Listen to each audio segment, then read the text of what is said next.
Aaron White here with White Stock and Produce. Today I thought I'd kind of show you what I've been doing. A little bale grazing on the bean stubble from this past year. Right now we're in the middle of January, 46 degrees the last couple days, so it's really melted off the snowpack, as you can kind of see there. We don't have any more snow other than along the fence rows, so I thought it'd be a good time to kind of show you what it looks like with the bale grazing on the actual row crop ground. I was kind of hesitant on doing it at first because I was a little scared that I'd have a little too much residue, but actually coming out here and kind of looking, there's not as much residue as I thought from the bales that I use. So I'll kind of turn it around so you guys can see here. So walking, you definitely see, you know, just looking there, all the manure that's been laid down by the cattle. Here's where I had a bale ring set up. This was alfalfa hay. They ate it down pretty good, moved the hay ring, deposited their manure. It's just scattered all around. A couple more hay rings right out here all the way, and then after you get over here it gets a little different. I actually have an old hay trailer where you haul round bales, and what I essentially did was I put bales on the hay trailer and the cows ate off the hay trailer.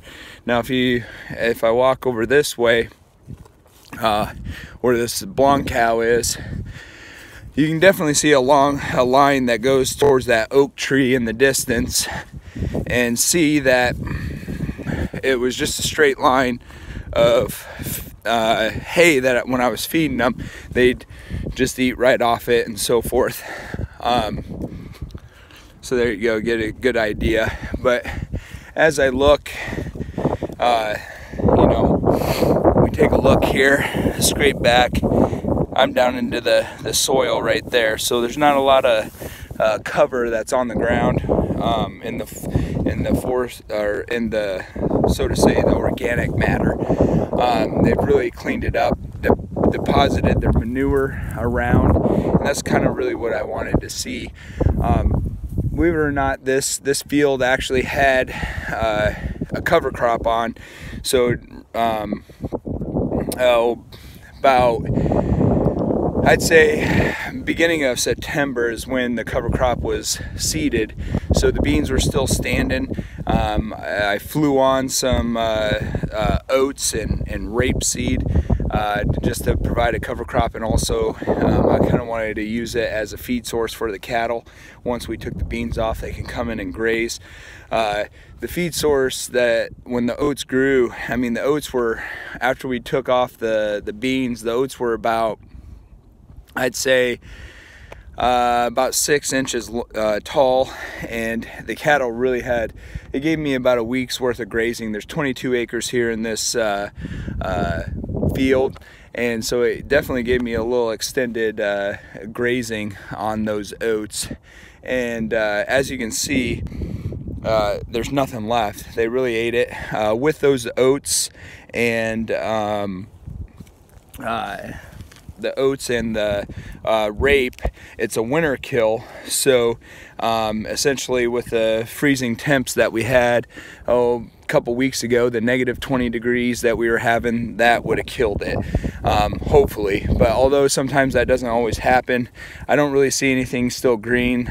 No rape that's still alive, which, you know, even if it grew into springtime, that can be easily controlled by herbicides. So you know, just looking out in this field, I'm really happy with the manure dispersion, their ability to consume the hay adequately. I've been kind of pushing them.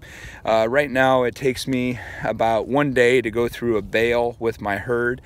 I got 2 bales out right now, so essentially it'll take me two days to go through, but I've been pushing them a little bit.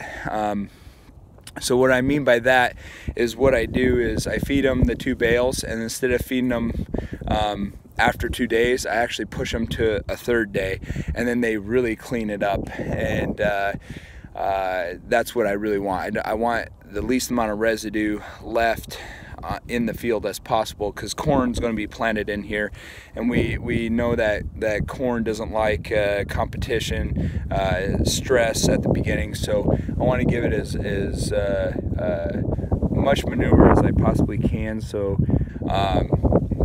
my inputs will lessen, or essentially get a raise in my yield. And then on the same note, be able to add organic matter into the soil through the manure and the leftover hay that's kind of left over. With those negative 20-degree days, you know, some people ask me if I ever get a little worried about the cattle. You know, believe it or not, as long as cattle have something to eat and drink during those cold times, they're going to be able to survive. They got the rumen that's adding extra heat, so as long as that's full and they're able to digest it, they're going to be warm. You know, the only times that I really worry about with weather is summer, believe it or not. When you're talking 90-degree days with 100-degree heat index, that's when I start to worry about my cattle being able to cool down and so forth. But with these cold days, you know, they've really been moving slow, but they got food, they got water, and that allows for me to you know, not worry about them so much. I still check on them. You should always check on them. Another thing I want to briefly talk about, all the cows that are in here. I got a handful that are at the bales right now eating. They're kind of just scattered all about. They were down over at the pond there, kind of checking it out. But way over there by the big white barn there is their water. So they actually have to travel quite a ways to go get their water. You don't want to exceed that to be over 400 yards, because if it goes over 400 yards, the likeliness of them going to that water source is a lot less. And you know, I want them to be able to get as much exercise as possible right now while they're pregnant. They're able to walk back and forth, stay in shape. They're not getting too fat. They're moving, and spreading out the feed source as far as the hay goes, and the water source being over there, makes them move around and kind of keeps them in shape. So when it comes delivery time, that they're going to be able to be in shape for that. As far as the hay quality goes, right now I've been starting to feed them alfalfa hay, just because it's a higher protein quality. A45 right here, she's one of my favorites. Good looking cow. She's a 4-year-old this year, so I'm really excited to see what she can bring to the herd. But we got the hay right here. This particular bale is actually grass alfalfa mix, but I've been feeding them a little bit better hay quality, because usually in the 3rd trimester I want them to get as much nutrients as they can, kind of getting ready for the delivery at the end of the 3rd trimester when they go to deliver. So I upped the hay quality. So when I first started feeding them out here with the hay, I actually had my lowest feed quality hay that was available, and that's kind of this strip that's right here that runs from that oak tree all the way back to there. And then I started moving back this way with a high quality alfalfa. And what that will allow me to do is you know, I started off with their first trimester into their 2nd trimester having lower quality hay, and then once 3rd trimester hits, I give them the good stuff to kind of build up those reserves, so when they go to deliver they have the energy to do so. And then also continue to feed them that alfalfa through the birthing, and then usually around birthing time, they start to calve around April time frame. So that's right when the grass starts to green up, and then I start rotating them, and then we calve all the way through April, May, and then May they're done and they're grazing. They're rotating and they're grazing. So anyway, I just wanted to kind of show you a little kind of what I do. This is an experiment. I'll kind of show you on my next video the tool I was using with my lower quality hay, an old hay trailer that I kind of converted into a feed wagon, so to speak. But anyway, if you got questions, comments, make sure you ask in the comments. I usually respond to you.